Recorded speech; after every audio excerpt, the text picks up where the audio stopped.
Hola chicos, bien, vamos a ver ahora la parte de farmacología, ¿ya? Vamos a estudiar la parte de farmacocinética, ¿ya? Recuerden, habíamos hablado ya anteriormente la parte de las ramas de la farmacología, ¿no es cierto? Habíamos hablado de la farmacocinética, la farmacodinámica, la farmacogenética, la farmacogenómica, que espero ya tengan claro el concepto. Pero ahora nos vamos a concentrar en esta parte que es la farmacocinética, ¿ya? Que te debes acordar por la C que tiene, ¿no? La farmacocinética, porque es lo que le hace el cuerpo a los fármacos. Recuerden por eso la dirección de la flechita. Entonces, cuando un fármaco es administrado, el sistema biológico, el cuerpo, ¿no es cierto?, lo procesa, ¿no es cierto?, lo metaboliza, etcétera. Es una serie de procesos con la cual, pues, al final, lo que se va a concentrar en la circulación plasmática es solamente una parte del fármaco administrado.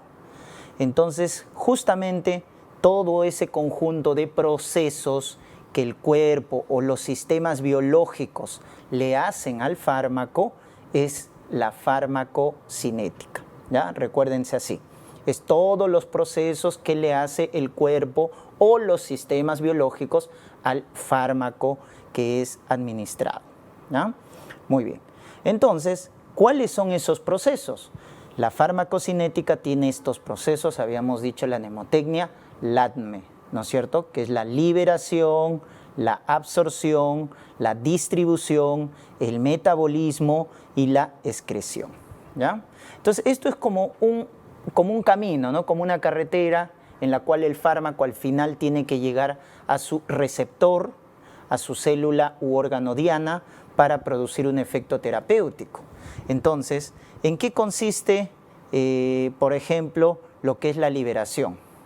Entonces, acá recuerden el concepto de que el fármaco, ¿no es cierto?, tiene una forma farmacéutica, ¿ya? Una forma farmacéutica determinada. Por ejemplo, hay algunos que vienen en tabletas, otros en cápsula, otros en jarabe, etc.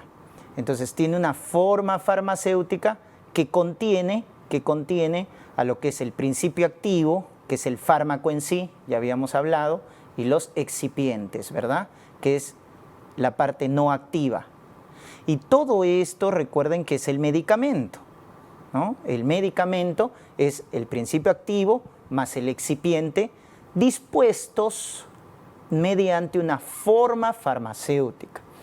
Entonces, lo que tú quieres que ingrese a la circulación es solo el principio activo. Esto es lo que lo que realmente te importa. Entonces, se tiene que liberar este principio activo, se tiene que liberar del excipiente y de la forma farmacéutica. Ese es el primer proceso, la liberación. La liberación entonces te permite obtener el principio activo libre, ¿no es cierto?, de los excipientes o de la forma farmacéutica en la cual el fármaco o el medicamento en este caso está determinado. Una vez que ya tienes el principio activo libre de estos componentes que hemos mencionado, entonces tiene que absorberse, es decir, tiene que llegar a la circulación, ¿ya? Entonces, yo consumo una tableta, ¿no es cierto?, o una cápsula, entonces por vía oral. Entonces, esa tableta o cápsula pasa por la boca, por el esófago, por el estómago y llega al intestino.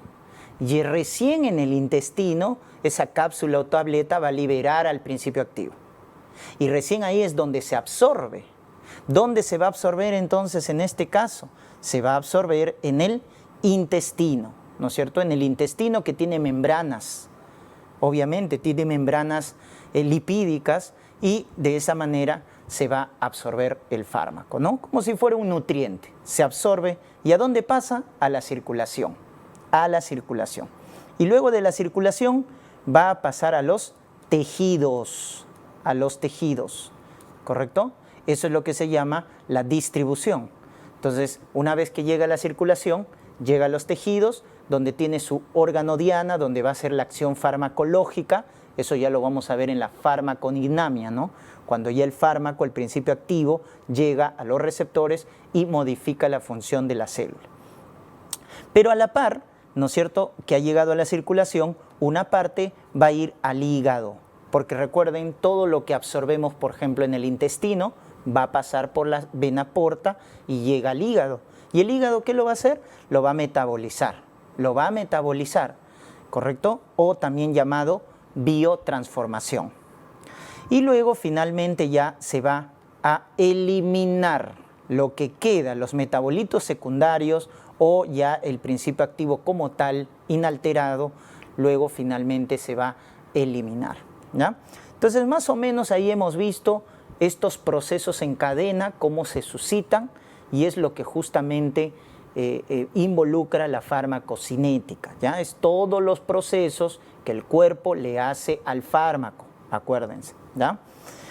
Y ustedes habrán visto, pues, ¿no?, la importancia en la parte clínica, en la parte terapéutica que tiene la farmacocinética. Por ejemplo, ¿no?, ya eso lo vamos a hablar en otra clase, los parámetros farmacocinéticos, como el volumen de distribución, lo que viene a ser el clearance o depuración, y eso va a determinar el tiempo de vida media de un fármaco, el tiempo de vida media. Vamos a hablar de biodisponibilidad, que es la cantidad del fármaco, del principio activo que llega sin alterarse a la circulación. Cuando tú administras una cápsula, el 100% no llega a la circulación. Se va a absorber una parte, otra parte se metaboliza, entonces hay una fracción del principio activo que llega sin alterarse a la circulación. Esa es la biodisponibilidad, que va a depender del metabolismo de primer paso, que es lo que sufre en el hígado, ¿ya? El metabolismo de primer paso. Luego tenemos también la importancia. ¿Por qué es tan importante el estudio de la farmacocinética? Porque nos permite estudiar o establecer la mejor dosificación de un fármaco, chicos, para asegurar un efecto terapéutico adecuado y también la mayor seguridad, es decir, los mínimos efectos adversos, ¿no? Dosis de mantenimiento, dosis de carga. Entonces, estos parámetros farmacocinéticos tienen mucha importancia en la parte clínica. Conocer, ¿no?, el tiempo de vida media de un fármaco, la biodisponibilidad de un fármaco, si tiene metabolismo de primer paso, cuál es la dosis de carga, cuál es la dosis de mantenimiento, ¿ya? Entonces, acá lo estamos viendo de manera global. Entonces, en esta oportunidad vamos a estudiar estos dos primeros procesos, la liberación y la absorción. Comenzamos. Entonces, ya esto es del libro de Goodman, que saben es el libro que básicamente se revisa en la parte farmacológica, ¿ya? Este esquema trata de representar lo que hemos mencionado, ¿no? Los 5 pasos de la farmacocinética. Acuérdense siempre, entonces, no se olviden, LADME, ¿ya? LADME. Entonces, comenzamos con la liberación. Entonces, ya les había comentado que hay una forma farmacéutica, algunos vienen en tabletas, otros vienen en cápsula, otros vienen en jarabe, etcétera, ¿no? La forma farmacéutica de presentación de un fármaco. Entonces, el primer proceso es que el fármaco tiene que liberarse. ¿Qué tiene que liberar? El principio activo. Y una vez liberado el principio activo, este se absorbe a través de membranas.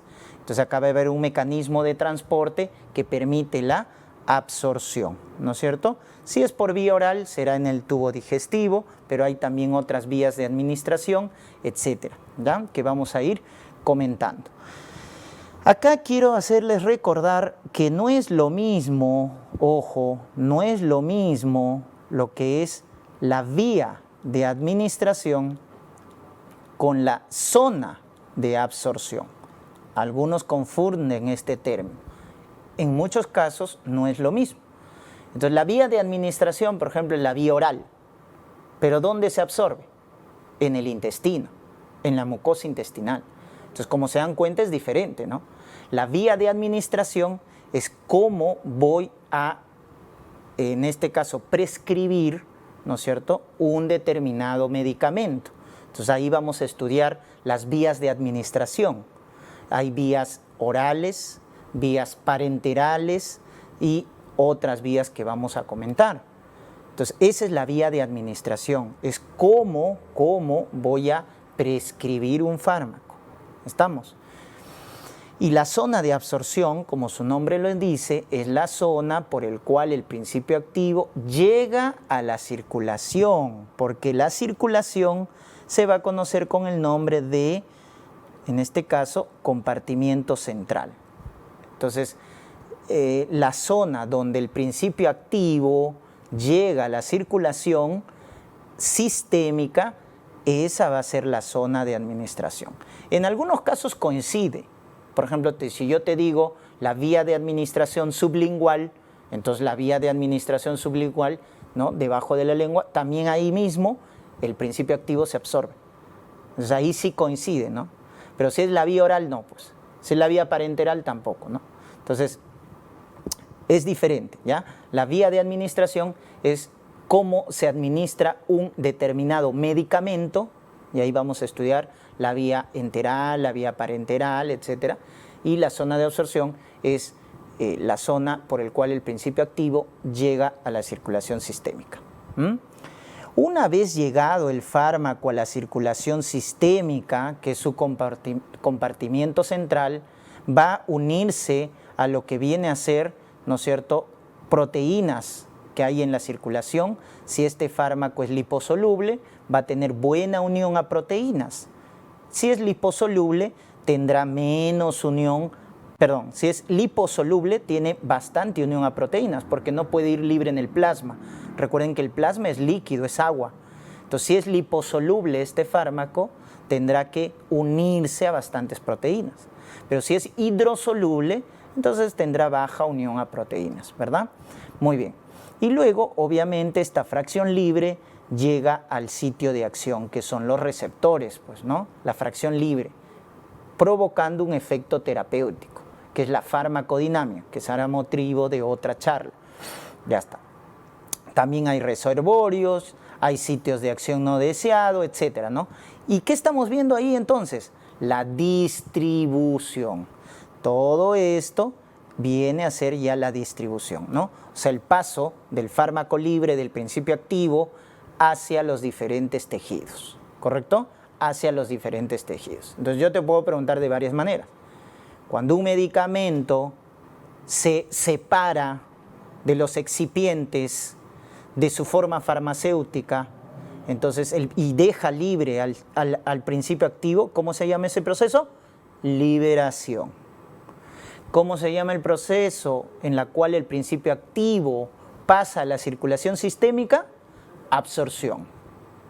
¿Cómo se llama el proceso farmacocinético en el cual el fármaco pasa a los tejidos? Distribución. ¿Y cómo se llama el proceso por el cual el fármaco se metaboliza? Llamado efecto de primer paso. Ya lo vamos a ver en el hígado. Biotransformación. Es la metabolización. Y el proceso mediante el cual se da el aclaramiento, se da la eliminación, eso ya es la excreción, ¿no? La excreción, que puede ser del fármaco inalterado o puede ser los metabolitos producto de la transformación, porque esta biotransformación o metabolismo justamente tiene como finalidad producir metabolitos que son más fáciles de excretar, ¿correcto? Muy bien. Entonces, estos 5 procesos de la farmacocinética nos permite entender algunos conceptos, como les había mencionado, importantes, como la biodisponibilidad, el tiempo de vida media, la dosis que tengo que dar del fármaco, etc. ¿Ya? Entonces, para eso sirve entender bien la farmacocinética. Muy bien, comenzamos entonces. Liberación del fármaco. Entonces, para esto es necesario que tú recuerdes lo que ya habíamos visto anteriormente. que los fármacos, los medicamentos, vienen de diferentes presentaciones, en diferentes formas farmacéuticas. Entonces, recuerda que el medicamento tiene la forma farmacéutica, tiene el principio activo, ¿no? Y que es el fármaco, y lo que viene a ser los excipientes. Ese es el medicamento, acuérdate. Tiene su excipiente, que es el principio no activo, por ejemplo, son los saborizantes, edulcorantes, diluyentes, etc. El principio activo, que es el fármaco, la droga, y la forma de presentación. La forma de presentación. Entonces tenemos, como por ejemplo, lo que viene a ser los comprimidos, ¿no es cierto? Esa es una forma de presentación, los comprimidos. También tenemos lo que viene a ser las tabletas, ¿no es cierto? Típica forma de presentación, tabletas, ¿no? La mayor cantidad de medicamentos vienen en forma de tabletas. Pero otros vienen en forma de granulados, ¿ya? Granulados. Por ejemplo, el Flumicil, ¿no? El famoso Flumicil, la aspirina tiene o viene en forma de granulados, ¿no es cierto? Ya está. Y también tenemos lo que viene a ser lo que viene a ser las cápsulas, ¿correcto? Las cápsulas, ¿no? Es otra forma de presentación, ¿ya? Que básicamente en la cual lo que vamos a tener acá es una cubierta entérica, ¿correcto? Es una cubierta entérica que está envolviendo al principio activo. Y también las soluciones, es decir, los famosos jarabes, etcétera, ¿no? Ya está. Entonces hay diferentes formas de presentación. Esas son las más comunes, ¿ya? Tabletas, comprimidos, granulados, cápsulas, jarabes. Son las principales formas de presentación. Entonces, como les había dicho, ¿qué era la liberación? La liberación es separar el principio activo de la forma farmacéutica y separarlo del excipiente. O sea, dejar libre, como se dice, al principio activo. Dejar libre al principio activo para que pueda absorberse y pasar a la circulación sistémica.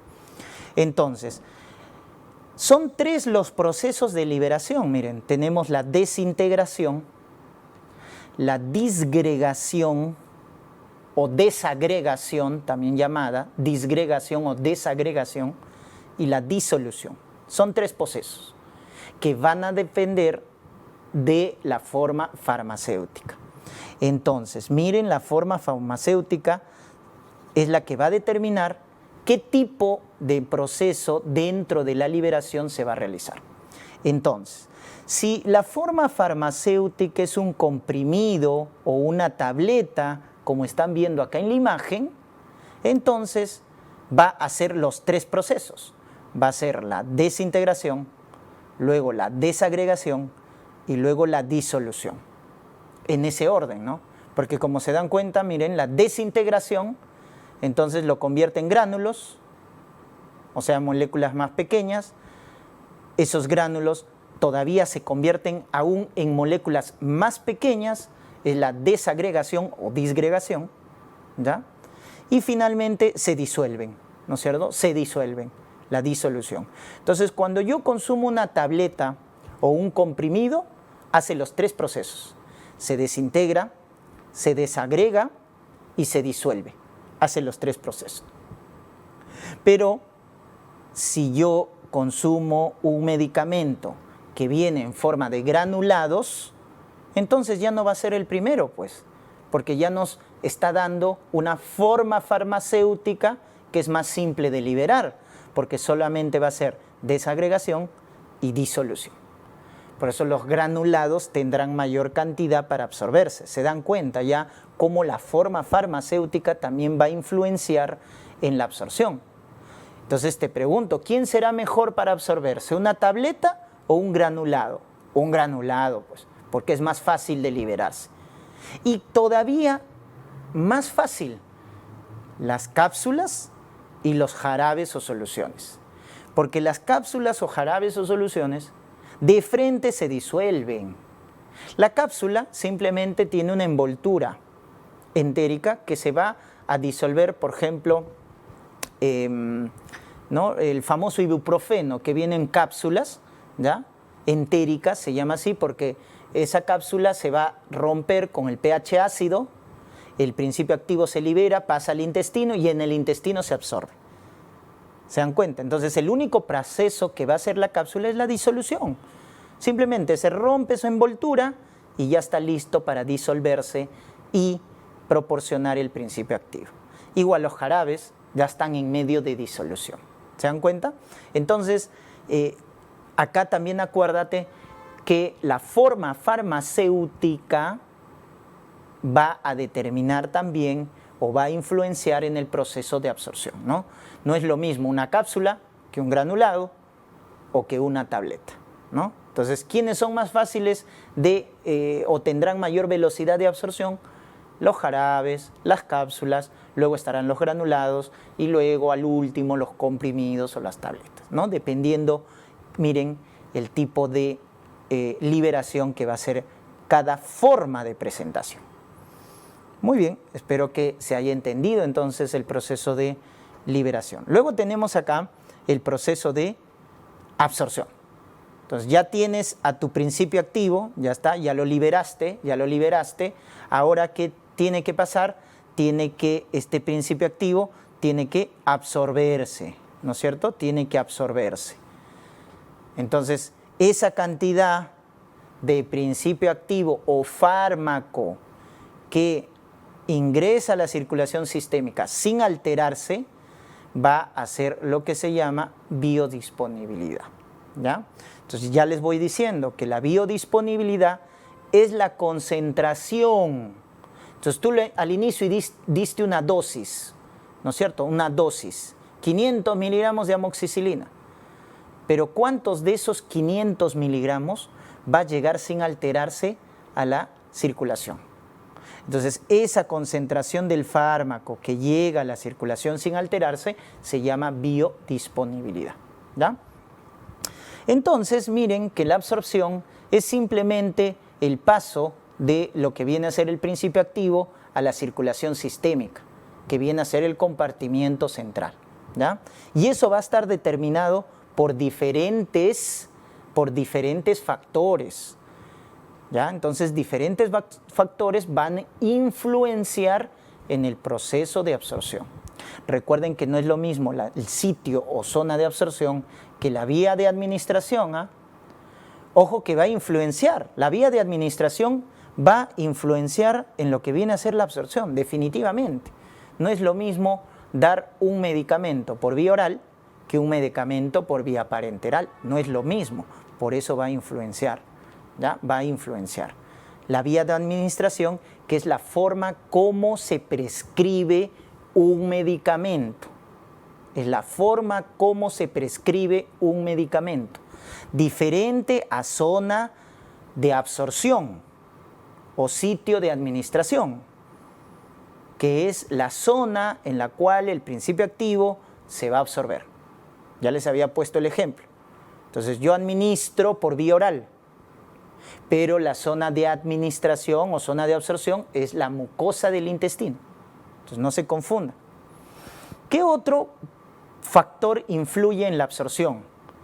Las características del fármaco. No es lo mismo un fármaco si es liposoluble o es hidrosoluble. ¿Qué fármaco se absorbe mejor? Si es liposoluble, porque si es liposoluble va a pasar con mayor facilidad, ¿no es cierto?, las membranas que tiene que atravesar para llegar a la circulación sistémica. Entonces ahí ya te estoy dando una característica, ¿ya? ¿Qué fármaco es más fácil de absorberse? Un fármaco liposoluble. Por ejemplo, la warfarina, ¿no?, que se da por vía oral, es liposoluble. Entonces es más fácil su absorción. Si el fármaco es hidrosoluble, es menos su absorción, ¿ya? El tamaño también influye en tamaño. Si es una molécula de alto peso molecular, se absorbe menos. Si es de bajo peso molecular, se absorbe más. Entonces, el tamaño también importa en este caso. El pH también. Tenemos la influencia del pH, ¿correcto? Y acá vamos a hablar de varios procesos, del grado de ionización, del grado o el atrapamiento iónico, que ya lo vamos a ver más adelante, ¿no? Entonces, el pH también influye, ¿ya? Entonces, cuando un fármaco es ácido, ¿ya, chicos? Se absorbe mejor en un medio ácido. Tienen que ser homólogos, pues. Ácido con ácido. Es buena la absorción. Si es base el fármaco, si es alcalino, entonces el pH del medio debe ser alcalino para mejorar su absorción. ¿Se dan cuenta? Pero si yo someto a un fármaco que es ácido a un pH alcalino, no va a absorberse adecuadamente, ¿ya? No va a absorberse. Por eso les pregunto, el ácido acetil salicílico, la famosa aspirina, ¿no? Patentada por Bayer, ¿dónde se absorbe? En el estómago, porque el estómago tiene pH ácido. Entonces, ácido con ácido, mejoramos la absorción, ¿ya? En cambio, si fuera alcalino, no se absorbe en el estómago, ¿ya? No se absorbe, pues. Si es un fármaco alcalino, va a evitar el estómago y va a querer llegar al intestino para que en el intestino, que sí tiene pH alcalino, pueda absorberse, ¿ya? Pueda absorberse. Muy bien, entonces las características del fármaco también, ¿no? Importan, ¿ya? La forma farmacéutica que ya te había dicho, ¿no? ¿Quién se absorbe mejor? Un jarabe, una cápsula, tienen mejor absorción en comparación a los comprimidos o a las tabletas. El flujo sanguíneo también influye en la absorción, definitivamente, ¿no? Donde si nosotros tenemos un fármaco, se absorbe mejor en un tejido que tiene mayor flujo sanguíneo. Por eso tenemos la vía intramuscular. Recuerden que el músculo es bien vascularizado, entonces va a tener una buena absorción, ¿no es cierto? Pero si un tejido tiene poca irrigación, se absorbe menos, El área de superficie de absorción también importa, ¿no es cierto? Entonces, si alguien me pregunta cuál es el área de absorción más grande en el cuerpo para absorber los medicamentos, la mucosa intestinal, el tracto digestivo, es largo, ¿no es cierto? El área intestinal, 250 metros cuadrados para absorber. Entonces es el área de mayor superficie. Luego está el epitelio también alveolar, por eso se dan medicamentos por vía inhalatoria. Tienen buena área de, ¿no es cierto?, de absorción. Y también el tiempo de absorción, ¿no? También va a influenciar. Muy bien, entonces todos estos procesos influyen. La expresión de la glucoproteína B en el intestino. Esta glucoproteína B en el intestino lo que hace es eliminar el fármaco, evita que se absorba. Mucho cuidado, ¿ya? Entonces esta glucoproteína B que se expresa en el intestino evita que el fármaco se absorba. Ya es como un guardián, evita. El metabolismo del primer paso definitivamente va a influenciar en la absorción también, ¿ya? El mecanismo y absorción también en el tracto gastrointestinal también, ¿no? No es lo mismo una difusión o transporte pasivo que el transporte activo que a continuación vamos a ver. Entonces hay muchos factores que determinan la velocidad o el proceso de absorción, ¿ya? De absorción. Les quiero entonces mencionar que el mecanismo por el cual un fármaco se absorbe va a ser por un determinado tipo de transporte. Entonces vamos a ver los mecanismos de absorción, cómo un fármaco llega a la circulación sistémica. Para ello hay diferentes tipos de transporte. Entonces los mecanismos de absorción son transporte pasivo y transporte activo. ¿Cuál es la gran diferencia? ¿No es cierto? Principio de biología celular, que el transporte pasivo es a favor de la gradiente, de mayor a menor gradiente. Ya sea gradiente de concentración, ya sea gradiente de presión. Y no gasta energía. Entonces, cuando te refieras a un transporte que es a favor de la gradiente y no gasta energía, se llama transporte pasivo. Lo contrario, si vas en contra de la gradiente y gastas energía, gastas ATP, eso se llama transporte activo. ¿Ya? Esas son las dos principales diferencias que tienes que acordar. A favor de la gradiente, no gasto ATP, transporte pasivo. En contra de la gradiente, gasto energía, transporte activo. Ya está. Luego hay subtipos dentro de cada uno. ¿Cuáles son esos subtipos? Tenemos acá en el transporte pasivo, ¿no es cierto?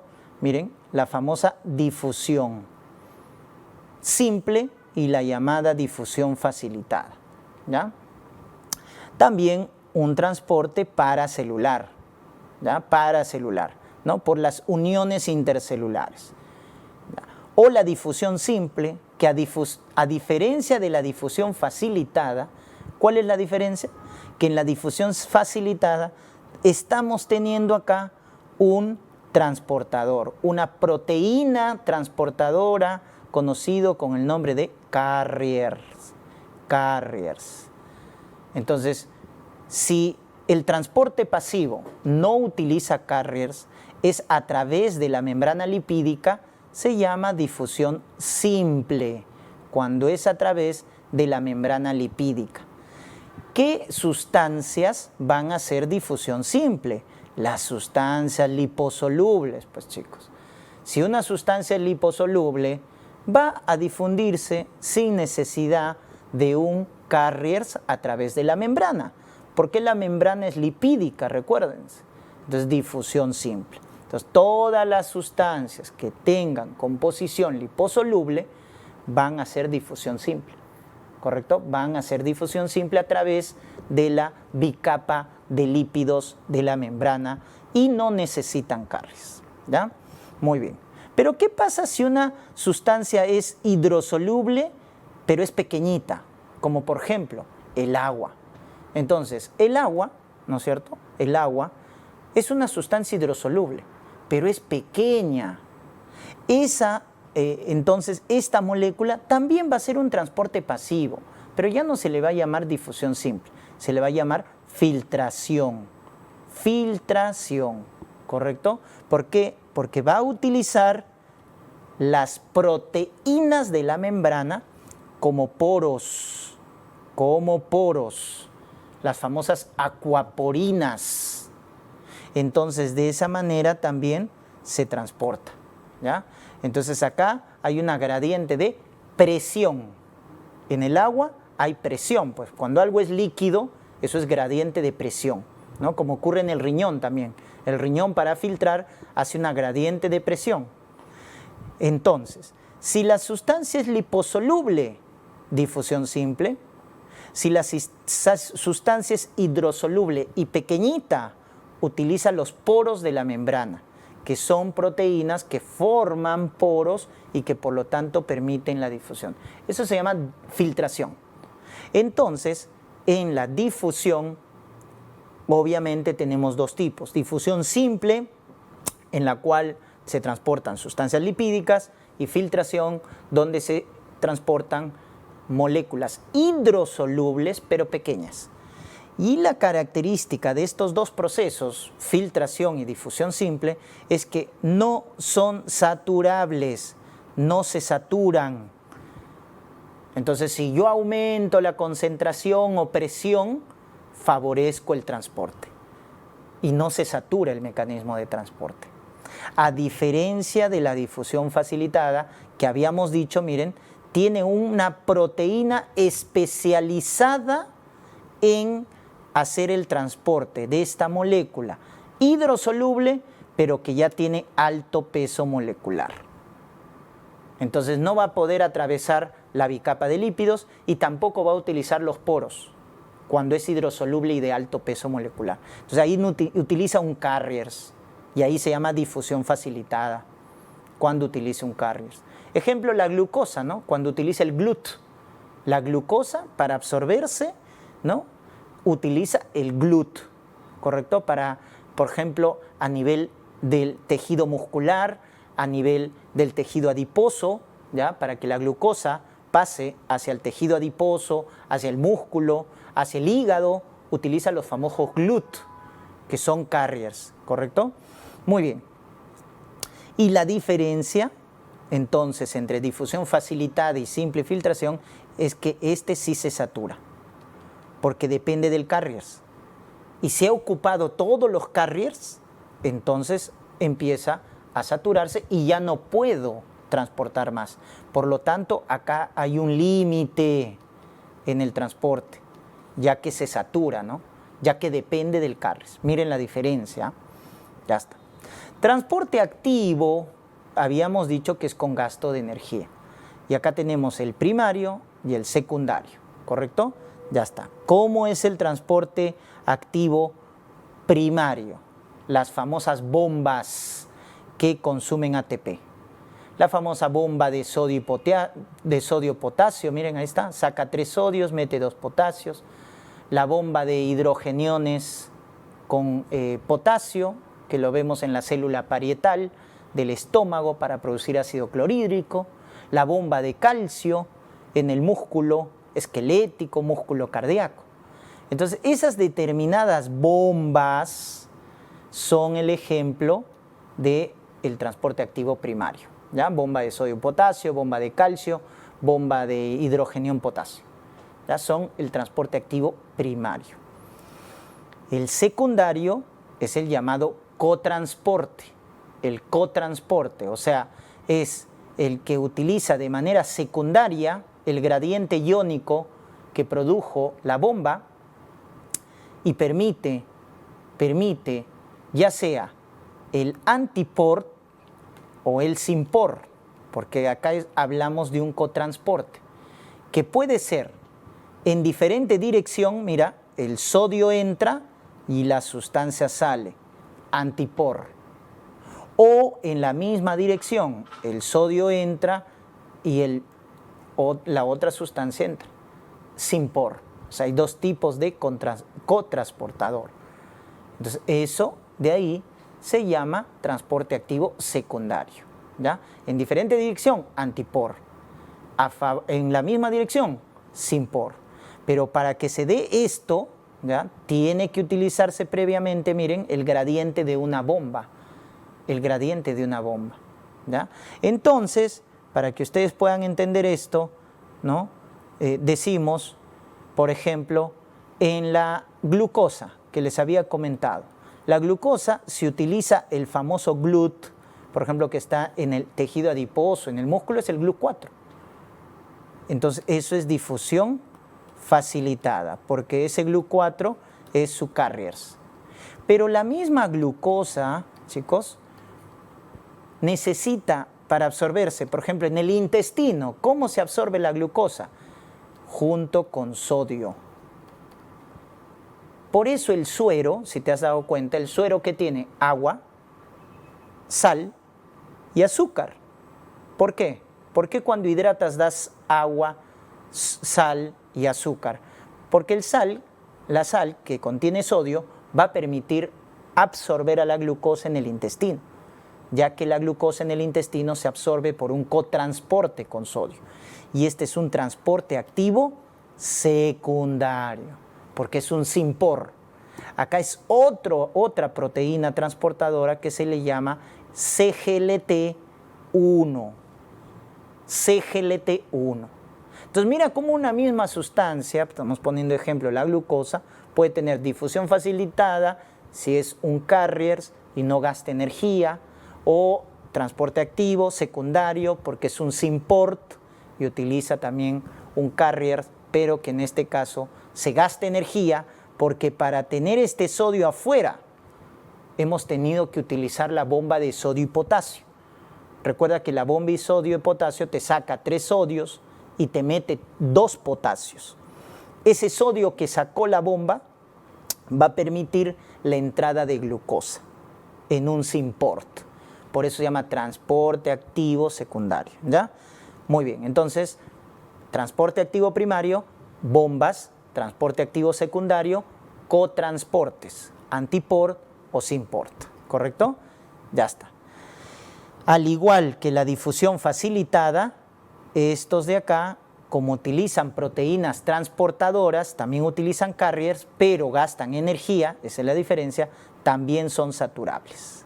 También son saturables. O sea, tienen un límite de transporte, ¿ya? Tienen un límite, a diferencia de la difusión simple y la filtración, que no tienen límite, ya que no se saturan, ¿ya? Entonces, si yo te pongo acá, ¿no es cierto?, el ejemplo, miren, de estos fármacos, miren, de estos medicamentos que se liberan, ahí está, se han liberado, el principio activo, ¿no?, es el primer proceso, luego se absorben a través de la membrana, y si se absorben a través de la gradiente, eso se llama transporte pasivo. Difusión simple, cuando es a través de la bicapa, sustancias liposolubles, o a través de poros, para las sustancias hidrosolubles de pequeño tamaño, filtración. Pero cuando ya se utiliza proteínas especializadas en transportar, ¿no es cierto?, la sustancia, eso se llama carriers. Y acá hablamos entonces, carriers que está especializado en transportar una sustancia y no gasta energía, difusión facilitada, porque es a favor de la gradiente, miren, a favor de la gradiente, no gasta ATP, pero utiliza carriers, difusión facilitada. En cambio, si gastamos ATP, eso se llama transporte, en este caso, activo. Primario, si es por bombas, primario, miren que es en contra de la gradiente, gasto ATP, transporte activo. Primario a través de bombas, secundario a través de cotransportadores, antipor, sin por, acuérdate. Y este es otro mecanismo de transporte. Cuando se utiliza, miren, la membrana, se forma una envoltura al transportar la sustancia. Esto sirve para grandes moléculas, para moléculas de alto peso molecular. Y ahí tenemos, por ejemplo, el proceso llamado pinocitosis, ¿no?, donde puede ser hacia adentro, endocitosis, o hacia afuera, exocitosis. Entonces recuerden que hay un transporte pasivo, un transporte activo, y hay una pinocitosis, que es para grandes moléculas de alto peso molecular, ¿ya? Entonces, para las macromoléculas existe la pinocitosis, ¿no? Proteínas, por ejemplo, de alto peso molecular. Entonces, estos mecanismos de transporte, chicos, son los mecanismos que también utilizan los fármacos para poder ingresar a la circulación sistémica. Entonces, no es que el fármaco de frente entra a la sangre, ¿no? Tiene que atravesar membranas. Entonces, tiene que atravesar membranas, y en ese proceso es que tenemos estos diferentes mecanismos de absorción o mecanismos de transporte. Recuérdense las diferencias. Vamos ahora a ver las vías de administración. En el caso de las vías de administración, recuerden que tenemos la vía enteral, la vía parenteral y otras vías, ¿correcto? Entonces miren la vía enteral, ¿no? Tenemos la vía oral, la vía sublingual o bucal, y también podemos colocar acá la vía rectal, ¿correcto? También se considera pues vía enteral, ¿no? Entonces está la vía oral, la vía sublingual y la vía rectal. A diferencia de la vía parenteral, en el caso de la vía parenteral utilizamos la vía intravascular, donde está la vía endovenosa y la vía intraarterial, ¿no es cierto? Ahí está endovenoso, intraarterial, la vía subcutánea, la vía intramuscular y la vía intradérmica, pues, ¿no? Entonces, estas son las vías subparenterales, ¿correcto?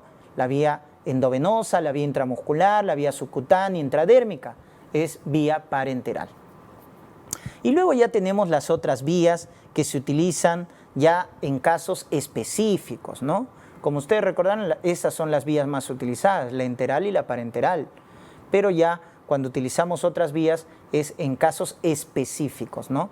Por ejemplo, la vía inhalatoria, ¿no? La vía inhalatoria, la vía intranasal, ¿correcto? La vía intranasal, por ejemplo, se coloca en paro cardíaco cuando el paciente es intoxicado por opioides, se coloca vía intranasal naloxona, que es el antídoto de la intoxicación por opioides, ¿no?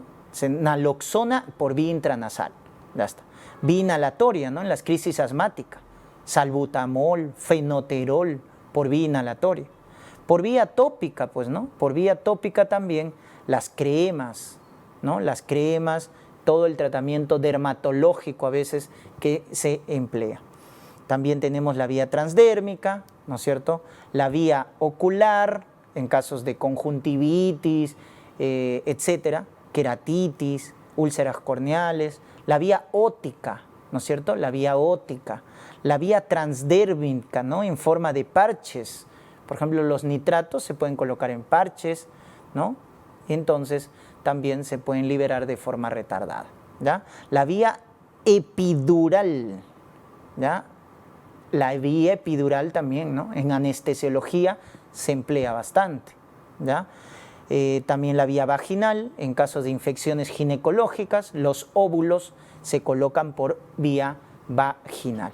Entonces tenemos varias vías, ¿correcto? Acá rectal es mejor colocarlo acá en la vía enteral, que sí se utiliza como una alternativa a la vía oral.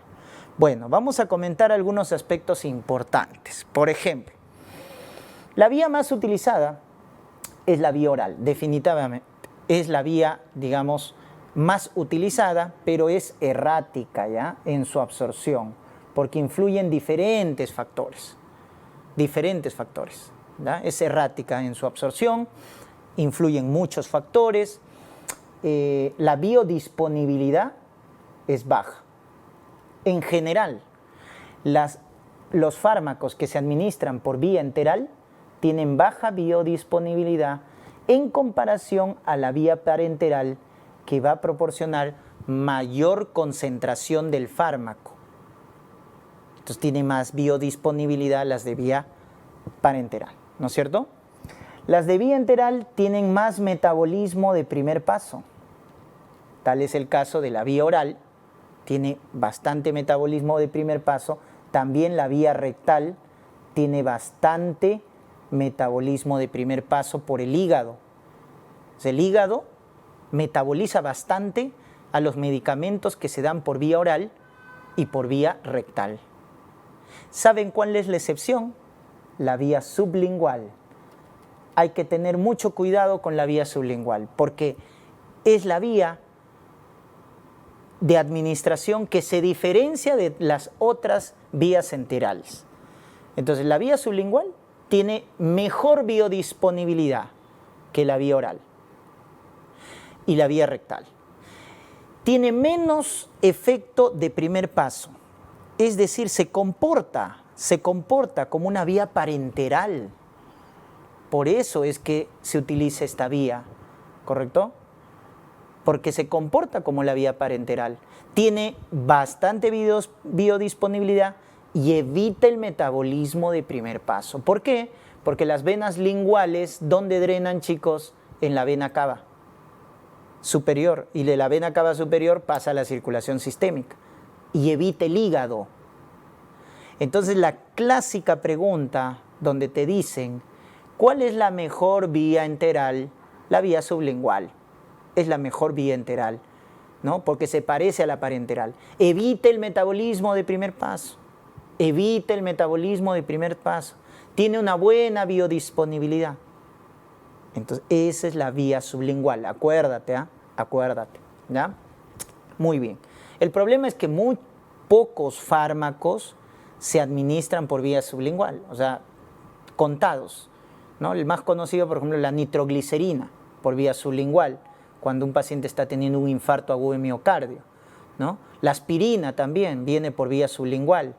Entonces es una buena vía, ¿no? Por eso lo utilizamos en casos de urgencia, emergencia, porque su velocidad de absorción va a ser rápido, va a tener buena biodisponibilidad, va a evitar el metabolismo de primer paso. ¿Se dan cuenta? Esa es la vía sublingual, ¿no? En cambio, la vía oral y la vía rectal, pues, tienen bastante metabolismo de primer paso y por lo tanto tienen baja biodisponibilidad, ¿ya? Ahora, en el caso de las vías parenterales, cabe mencionar que la que evita o la que no tiene, ojo, no tiene absorción ni liberación, ¿cuál es? La vía intravascular. O sea, en la vía intravascular, o sea, en la vía endovenosa, como estás colocando de frente al fármaco en la vena, ya no tiene liberación, ya no tiene absorción, pues. ¿Cómo va a tener liberación y absorción si lo estás colocando directamente a la circulación venosa? Entonces, también de ahí que te debes acordar de la vía endovenosa, porque la vía endovenosa no tiene liberación ni absorción. Estás mandando de frente al medicamento, al fármaco, a la circulación sistémica. Por ende, su biodisponibilidad es del 100%. La biodisponibilidad de la vía endovenosa, acuérdate, es el 100%. Ya está. Entonces no tiene liberación y no tiene absorción, ¿no? Hay dos. La vía intraarterial muy poco se utiliza para quimioterapia y para fibrinolíticos, ¿ya? Los que se utilizan también en infartos, ¿no? Los trombolíticos se dan por vía intraarterial y también los agentes antineoplásicos se dan por vía intraarterial. Los demás ya vienen por vía endovenosa, ¿no? Las famosas ampollas, ¿ya? Recuerden que la vía endovenosa es muy importante para administrar fármacos de alto peso molecular, porque vas a colocarlo de frente a la circulación sistémica, ¿ya? De alto peso molecular, puedes pasar grandes volúmenes sin ningún problema, ¿ya? Por una vía endovenosa puedes pasar bastante volúmenes y la regla práctica es que se administre de manera lenta, nunca rápido, pues, ¿no? Porque lo estás pasando de frente a la vena. Y su biodisponibilidad es del 100%, recuerden, biodisponibilidad 100%. Esa es la vía endovenosa, ¿ya? Luego tienes obviamente la vía intramuscular. En el caso de la vía intramuscular es buena, ¿no? Porque el músculo es muy vascularizado, entonces la absorción va a ser buena. La absorción va a ser buena en la vía intramuscular, ¿ya? Sirve para fármacos que vienen en presentaciones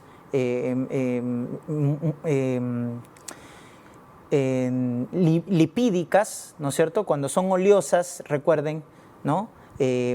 O también algunas irritantes también se pueden, algunas presentaciones irritantes también se pueden administrar por vía intramuscular. Y volúmenes moderados, ¿ya? Volúmenes moderados. A diferencia, por ejemplo, de la vía endovenosa, ¿no? Grandes volúmenes. También la vía endovenosa es la de elección para inyectar sustancias irritantes, ¿ya? Es la vía de elección para sustancias irritantes. La vía intramuscular, sustancias oleosas, algunas sustancias irritantes y volúmenes moderados, ¿ya? Volúmenes moderados. Y su irrigación hace que sea una buena vía de absorción, ¿ya? Su irrigación. El problema es cuando hay mucha grasa. Recuerden que la vía intramuscular se coloca en la zona glútea y ahí hay grasa, ¿no? Y la grasa evita la buena absorción, ¿ya? Evita la buena absorción del medicamento. Por eso, si les preguntara, ¿en quién la vía intramuscular es buena? En el varón, más que en la mujer, porque la mujer tiene más tejido adiposo en la zona de los glúteos. Entonces, la absorción va a ser menor en comparación a la vía intramuscular del varón, ¿ya? Y peor si la mujer tiene siliconas, ¿no? Ya peor, ¿no? Entonces, tiene sus prótesis ahí, peor la absorción va a ser mucho menor, ¿ya? Muy bien, entonces recuérdate que la grasa en la vía intramuscular dificulta la absorción. Por eso la absorción es menor en las mujeres que en los varones por la vía intramuscular. Hay un problema con la vía intramuscular, que no puedes recomendarlo en pacientes con hemofilia. Mucho cuidado, los pacientes con hemofilia no se utiliza la vía intramuscular, tampoco utilizamos la vía intramuscular en los pacientes, ¿no es cierto?, que están tomando anticoagulantes por el riesgo de hemorragia, ¿no es cierto?, los anticoagulantes, por el riesgo de hemorragia. Muy bien. Y luego tenemos la vía subcutánea. En el caso de la vía subcutánea sí debemos evitar las sustancias irritantes, porque si no generan dolor, necrosis, etc. Y también bajos volúmenes, no puedo pasar bastantes volúmenes, ¿no? Entonces, bastante volumen, sustancia irritante, alto peso molecular, vía endovenosa.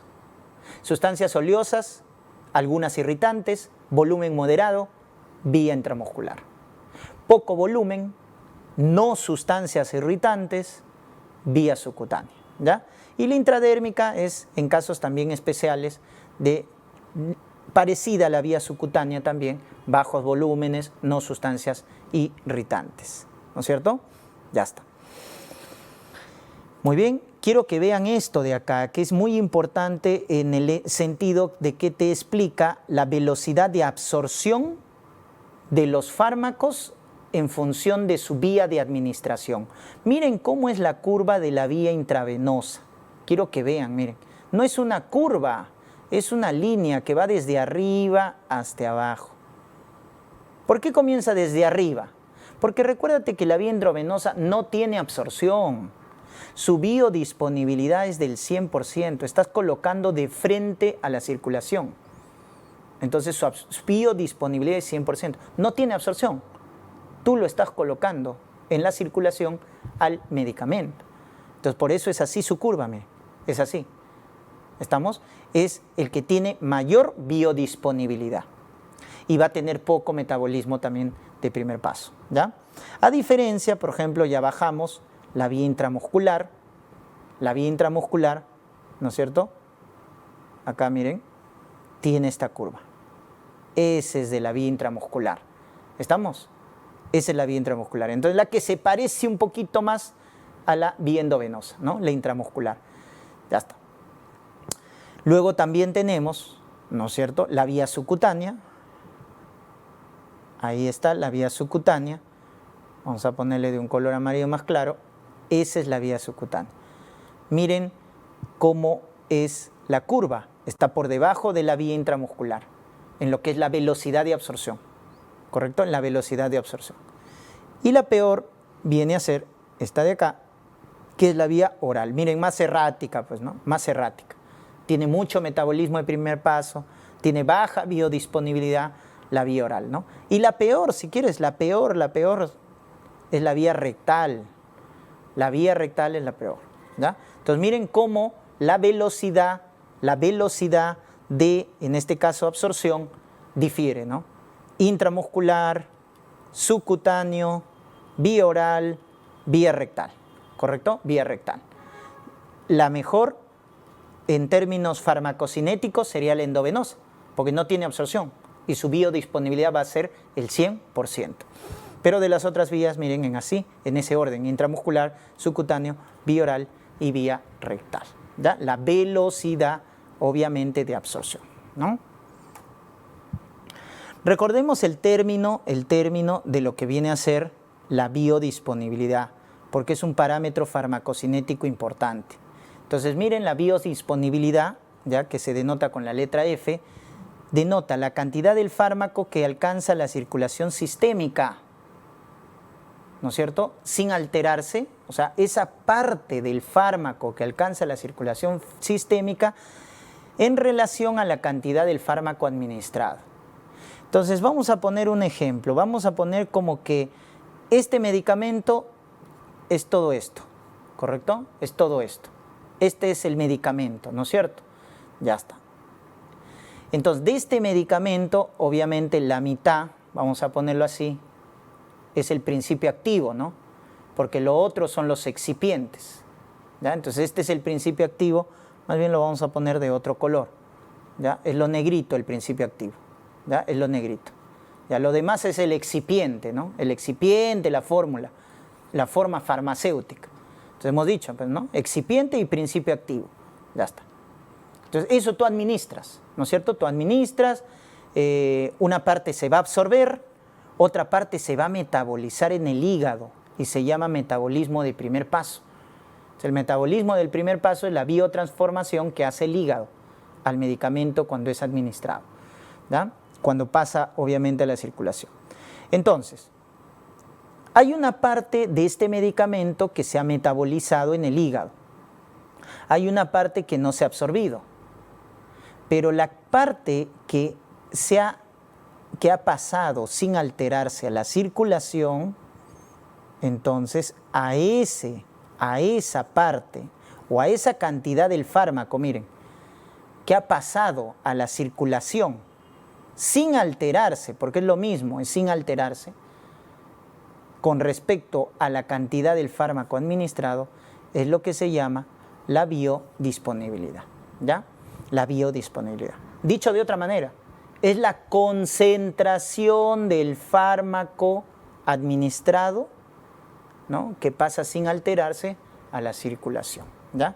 Entonces yo te digo, pues si tenemos como ejemplo, ya vamos a poner el metronidazol, que es un fármaco, ya, metronidazol, ya como ejemplo nomás, ¿ah?, de 500 miligramos, ya está. Esta es la dosis, ¿no?, de administración. ¿Cuánto de esto llega a la circulación sin alterarse? Entonces te dan como ejemplo que su biodisponibilidad es del 50%.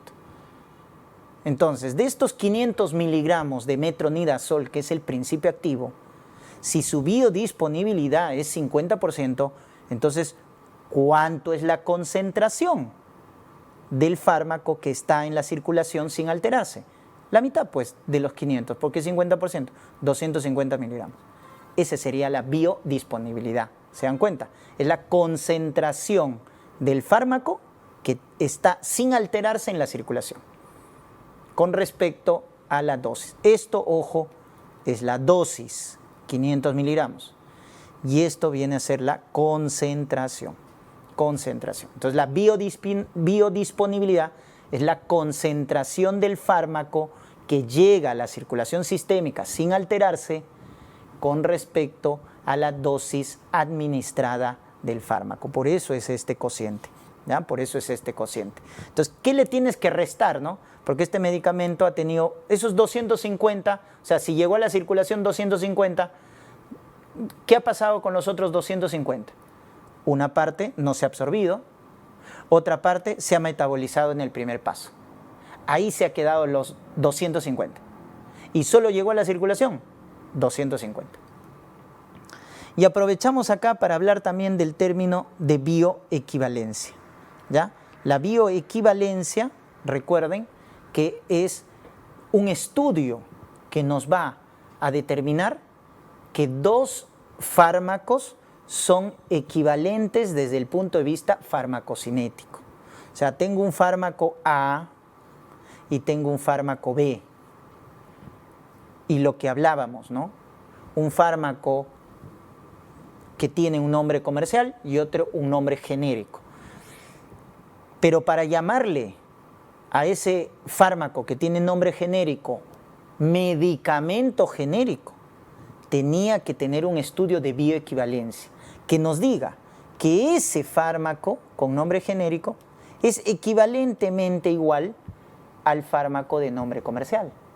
Desde el punto de vista farmacocinético, deberían administrarse en la misma dosis, deberían tener la misma biodisponibilidad, deberían tener la misma vía de administración. Lo que puede variar son los excipientes. Eso sí puede variar, los excipientes. Pero ambos tienen que tener el mismo principio activo.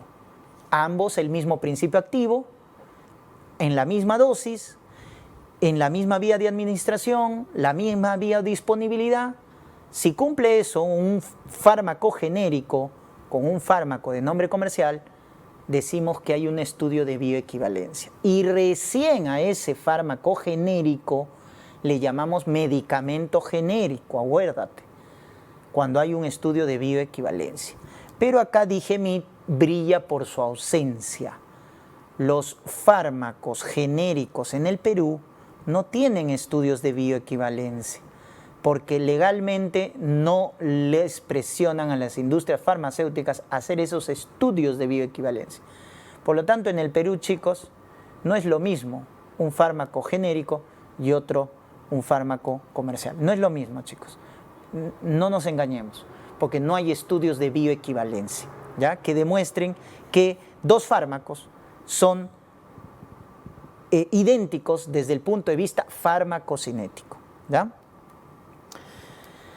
Veamos lo que es, miren, como factor de absorción, lo que viene a ser el grado de ionización, que es importante, ¿ya? El grado de ionización. ¿Cómo es esto, el grado de ionización? Lo que pasa es que la mayoría de los fármacos, ya la mayoría de los fármacos son ácidos débiles y bases débiles, ¿ya? Entonces, ¿qué es lo que pasa? Cuando, según, ¿no es cierto?, los principios, ¿no es cierto?, bioquímicos nos dicen que un ácido débil, miren, ¿no?, un ácido débil es aquella sustancia que se disocia en un protón y en un anión. Ya está. Entonces, este ácido débil tiene dos formas. Una forma ionizada, que es la que está viendo, protón y anión, y una forma no ionizada, que es la que están viendo acá. ¿No es cierto? Entonces llega en un equilibrio, ¿no? Ya está. Entonces yo te pregunto, ¿cuál es la forma por la cual se va a absorber a través de la membrana? Miren, la forma que se absorbe es la forma no ionizada. La forma no ionizada es la que se absorbe a través de la membrana. Entonces, un fármaco tiene que tener su forma no ionizada para poder absorberse. Lo mismo pasa con la base. Miren, la base es una sustancia que acepta un protón. Entonces, al aceptar un protón, miren que al aceptar un protón que vamos a tener acá, ¿no es cierto? Tengo un protón, esta es la base, miren. La base acepta un protón y ahí está su forma, ¿no?, unida al protón. Ese es el protón, esa es la base, ¿no? La base es aquella sustancia que acepta un protón. En cambio, el ácido es un dador de protones. Pero quiero que se fijen acá, que ahora la base unida al protón, esa es su forma ionizada. En cambio, acá la base solita es su forma no ionizada, en el caso de las bases. Y esta forma no ionizada, ¿no es cierto?, libre, sin protón, es la que se absorbe en el caso de los fármacos que son base débiles. Entonces, la conclusión que les quiero decir acá es que una sustancia, un fármaco, cuando está en su forma no ionizada, cuando un fármaco es más liposoluble, menos tamaño o peso molecular, ¿no es cierto? Cuando tiene mayor solubilidad, y esto está relacionado a su forma farmacéutica, por ejemplo, los jarabes, las soluciones, etcétera, o las cápsulas, ¿no es cierto?, que tienen mejor solubilidad en comparación a los comprimidos, a las tabletas que hemos visto. Entonces, cuando un fármaco está en su forma no ionizada, es más liposoluble, tiene menos tamaño, tiene mayor solubilidad, tiene mejor absorción, chicos.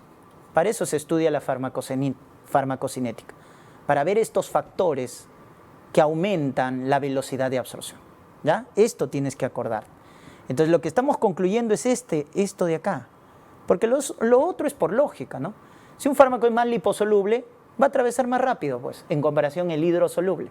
Si es más pequeño, también va a atravesar más rápido. Si es más soluble, también tiene mayor, ya está desintegrado, ya está disuelto, va a absorberse mejor, porque los comprimidos, hemos dicho, las tabletas, tienen que desintegrarse, desagregarse, etc. Entonces, miren que la forma no ionizada, en el caso del ácido débil, es la forma protonada, o sea, la forma que ha aceptado un protón. En cambio, en las bases es su forma individual, ¿no?, su forma no protonada. Entonces, esa forma no ionizada es la que tiene mejor capacidad de absorción, a diferencia de la forma no ionizada. La forma ionizada, miren que no se absorbe. Entonces, cuando tú quieras tener un fármaco que se absorba mejor, debe tener estas características. Que sea, ¿no es cierto?, que sea no ionizada, en su forma no ionizada, que sea liposoluble, de bajo peso, de bajo tamaño, que sea bastante soluble, ¿ya? Bastante soluble. Entonces, eso es importante, ¿no? Ya otros factores también que influyen, también viene a ser, por ejemplo, el área de absorción. Hemos dicho, a mayor área de absorción, mayor, pues, absorción. Por ejemplo, el intestino, el pulmón, tienen mayor área de absorción, también mayor irrigación. Si el tejido es más irrigado, va a tener mayor absorción, ¿no? Si es irrigado, ¿ya? Entonces esto va a determinar, el grado de ionización va a determinar lo que viene a ser también la velocidad de absorción. Y con esta imagen les quiero explicar lo que se conoce con el nombre de atrapamiento iónico, ¿ya? Atrapamiento iónico. ¿En qué consiste el atrapamiento iónico? En lo siguiente, miren chicos, en lo siguiente. Entonces, tenemos acá un ácido, ¿correcto? Un ácido débil. Entonces, ya hemos dicho que en el compartimiento 1, acá miren, ahí está el ácido débil en su forma no ionizada, es la que se va a absorber. La ionizada no puede absorberse. La no ionizada es la que se absorbe. Entonces, habíamos dicho que el pH influye, ¿no? Entonces, vamos a poner como ejemplo que esto sea el estómago. Y el estómago tiene un pH ácido. Entonces, al tener un pH ácido el estómago, el fármaco, que es ácido también, va a tener mejor absorción. Cuando el pH es ácido y el fármaco es ácido, que lo estamos viendo acá, es un ácido débil. ¿Por qué? ¿Por qué decimos que es un ácido débil? Porque su forma no ionizada es la forma protonada, pues, es la forma que tiene ion protón. Entonces, este es un ácido, ¿correcto? Entonces, si el estómago tiene pH ácido, este ácido se va a absorber mejor, como le están viendo en la flecha. La flecha de absorción es más grande, es más grueso. Ya está. Una vez que pasa al compartimiento 2, que sería la circulación, ¿verdad? O sea, ya pasaba la circulación a la sangre. ¿Cómo es el pH de la sangre? Alcalino. El pH de la sangre es alcalino. Entonces, si el pH es alcalino y el fármaco es ácido, ¿qué va a pasar? Se va a disociar en sus formas ionizadas. ¿Y va a poder volver al estómago? Ya no puede, porque es su forma ionizada y no puede absorberse. Entonces, ¿qué estamos viendo acá? Estamos viendo el famoso atrapamiento iónico. Entonces, si un fármaco ácido, como es el ácido acetilsalicílico, es sometido a un pH ácido, como es el que predomina en el estómago, ¿qué forma va a predominar? Su forma no ionizada, que es la mejor para poder absorberse. Pero cuando se absorbe este fármaco ácido y llega a la circulación que tiene pH alcalino, ahora el pH alcalino promueve su forma ionizada y ya no va a poder regresar. Entonces, ¿qué ha quedado? Ha quedado atrapado en la circulación el fármaco. Ese es el famoso atrapamiento iónico. Miren cómo influencia el pH de los compartimientos. Y acuérdate que un fármaco ácido se absorbe mejor en un medio ácido. Si es opuesto, va a pasar lo que hemos visto en el compartimiento 2, ¿no? Entonces, fármacos ácidos se atrapan en pH alcalinos, en pH básicos, como estamos viendo, y fármacos básicos se atrapan en pH ácido, ¿ya? Entonces, de esto sacamos una conclusión de que si un fármaco es ácido, se absorbe mejor en medio ácido. Y lo contrario también, si es alcalino, en medio alcalino. Por eso los fármacos que son ácidos se absorben en el estómago, chicos. Y los fármacos que son alcalinos se absorben en el intestino. ¿Se dan cuenta? ¿Ya? Entonces, este fenómeno de atrapamiento iónico también es importante para la absorción. Porque miren, el fármaco se ha absorbido y ya no puede regresar. Ya no puede regresar. También los alimentos alteran lo que viene a ser la absorción. Entonces, tú muchas veces te preguntas, ¿lo puedo tomar antes de las comidas, con las comidas, después de las comidas? Claro, hay fármacos que no lo puedes tomar con los alimentos, porque si no disminuyes o retrasas su absorción. Ahí está la lista, miren, ¿no? La aspirina, por ejemplo, es mejor antes de las comidas, ¿no? La amoxicilina también, mejor es antes de las comidas. La amoxicilina, la aspirina, ciprofloxacino, hidroclorotiazida, la penicilina por vía oral, la tetraciclina, ¿no es cierto? Acá también la cefalexina, la digoxina, la furosemida, nitrofurantoína, paracetamol. Miren, todos estos fármacos es mejor tomarlos antes de las comidas o mucho después, ¿no? Porque los alimentos estamos viendo que disminuyen o retrasan su absorción. En algunos no les genera nada, no cambia, da lo mismo, diazepam, ¿no es cierto?, doxiciclina, metronidazol, ¿no es cierto?, paracetamol, por ahí, dependiendo de la familia, pues, ¿no?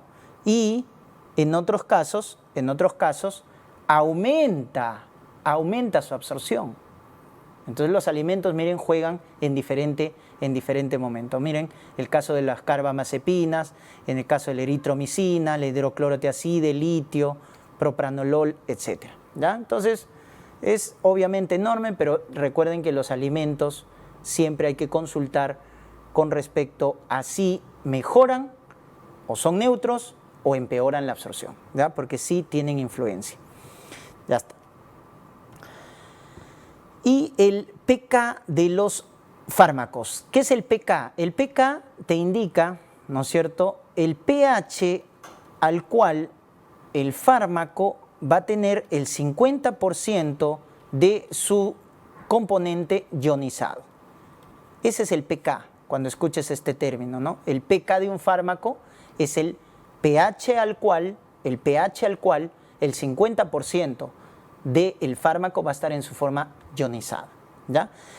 Por eso, para la absorción, influye el pH del medio e influye el pK. Porque estos de acá van a determinar el grado de ionización del fármaco. Grado de ionización del fármaco. Y ya sabes, y tú ya sabes, que cuando un fármaco está en su forma ionizada, no se absorbe. La que se absorbe es la no ionizada. Lo tienes acá, miren.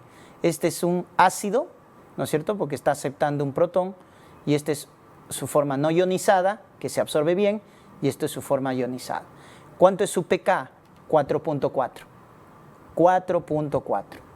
O sea, como es bajo el pK, miran, los fármacos que tienen pK bajo, quiere decir que van a necesitar un pH ácido para tener sus formas ionizadas en equilibrio con sus formas no ionizadas. Entonces mira, si el pK acá es 4.4, ¿no? Es un pK bajo, porque otros tienen 8, 9, 10, 11, ¿ya? Es un pK bajo, te está diciendo que en medio alcalino, miren, medio alcalino, ¿no? Acá, en medio alcalino del plasma, ahí está, ¿qué va a predominar de este fármaco? Si el pK es bajo, va a predominar en un medio alcalino, como están opuestos, pK bajo con pH alto, entonces va a predominar su forma ionizada. Por eso el grosor de la flecha.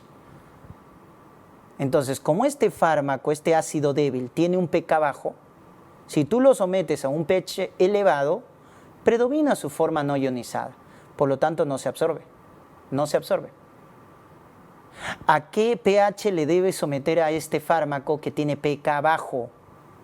A un pH ácido. Porque si a este fármaco, que es un ácido, lo sometes a un pH bajo ácido, ¿qué va a predominar? Miren, va a predominar la flecha gruesa, miren, la forma no ionizada. La forma no ionizada. Miren, acá está en el estómago. Es lo que hemos visto de la aspirina, que les decía. La aspirina, ácido acetil salicílico, es un ácido débil. Es un ácido débil. Miren cuánto es su pK. Ahí está la aspirina. Es un pK bajo, 3.5. Entonces, como su pK de la aspirina es bajo, su pK es bajo, te está diciendo que necesita poco pH para tener un equilibrio entre su forma ionizada y no ionizada. Pero más que eso, quiero que interpretes que si el pK es bajo y lo sometes a un pH ácido, mira, entonces fármaco ácido en un medio ácido, ¿qué va a predominar? La forma no ionizada. Eso es lo que te quiero que te acuerdes. Si el pK es bajo, somételo a un pH bajo para que predomine su forma no ionizada. Y esa forma no ionizada es la que se va a absorber, pues. Es la que se absorbe. Y una vez que se absorbe, miren, en el plasma, como tiene un pH alcalino, pero este fármaco tiene pK bajo, ¿qué va a predominar? Sus formas ionizadas. Y esta no puede absorberse. De tal manera que queda atrapado en la circulación sistémica. Queda atrapado en la circulación sistémica. Entonces, lo que al final te quiero decir es que un fármaco que es ácido se absorbe mejor en un medio ácido. Y si es básico, en un medio alcalino, lo que te he dicho. Y va lo mismo con el pK, va lo mismo. Si un fármaco tiene pK bajo, ¿no? Este coeficiente de disociación iónica, que es el pK, si un fármaco tiene pK bajo, también somételo a un pH bajo para que mejore su absorción. Y si el fármaco tiene un pK alto, en un medio alcalino. ¿Por qué? Porque si vas a favor del medio, ácido-ácido, básico, va a predominar su forma no ionizada, ¿ya? Entonces, la absorción depende del grado de ionización. Acuérdate, la forma no ionizada es la que se absorbe. Y eso está influenciado por el pH y por el pK, ¿ya? Deben ir en el mismo sentido siempre. Deben ir en el mismo sentido. Si la aspirina es un ácido, entonces somételo a un medio ácido para mejorar su absorción, ¿ya? Porque en ese medio ácido va a predominar, como estás viendo, su forma no ionizada y va a ser mejor para absorberse. Listo, chicos, con eso hemos terminado la parte de farmacocinética, ¿ya? Espero que me haya dejado entender y si no, en la próxima clase aclararemos dudas. Listo, chicos, cuídense, nos vemos.